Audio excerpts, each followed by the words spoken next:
கொலைக்கார இஸ்ரேலே, அமெரிக்காவே காசா மீதான போரை நிறுத்து என்று நம்முடைய தமிழ்நாட்டின் தலைநகரம் சென்னையில மாபெரும் பேரணியை தொடர்ந்து இந்த கண்டன உரைகளை ஆற்றியிருக்கின்ற திரைப்பட கலைஞர்களே, இந்த நிகழ்விலே பங்கு கொண்டிருக்கின்ற விடுதலை சிறுத்தைகள் கட்சியினுடைய தலைவர் முனைவர் தொல் திருமாவளவன் உள்ளிட்ட பல்வேறு அரசியல் கட்சிகள் அமைப்புகளின் தலைவர்களே, கண்ணியத்திற்குரிய தாய்மார்களே, பெரியவர்களே, அன்பிற்கினிய சகோதரர்களே, சகோதரிகளே, உங்கள் அனைவர் மீதும் இறைவனின் பேரருள் பொழியப்படட்டும் என்று பிரார்த்தித்து தொடங்குகிறேன்.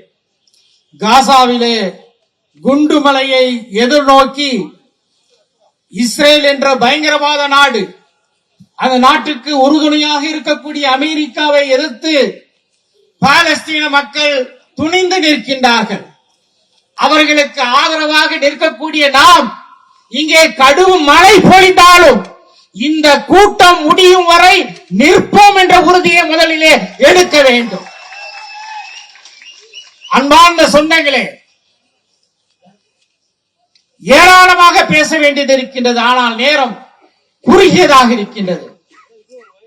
ஐநாவினுடைய மனித உரிமை விசாரணை குழு தன்னுடைய அறிக்கையை சமர்ப்பித்திருக்கிறது. 2 நாட்களுக்கு முன்னால் இஸ்ரேலுக்கு சென்ற அமெரிக்காவினுடைய வெளியுறவுத்துறை செயலாளர் அங்கு நின்று கொண்டு தாங்கள் பிறந்த பூமியை, வாழ்ந்த பூமியை, உருவாக்கிய அந்த பாலஸ்தீன பூமியை இழந்து கொண்டிருக்கக்கூடிய அந்த பாலஸ்தீன மக்களை பார்த்து பார்பாரிக் அனிமல்ஸ் என்று சொல்லி இருக்கின்றார். காட்டுமிராண்டி விலங்குகள் என்று சொல்லி இருக்கிறார்.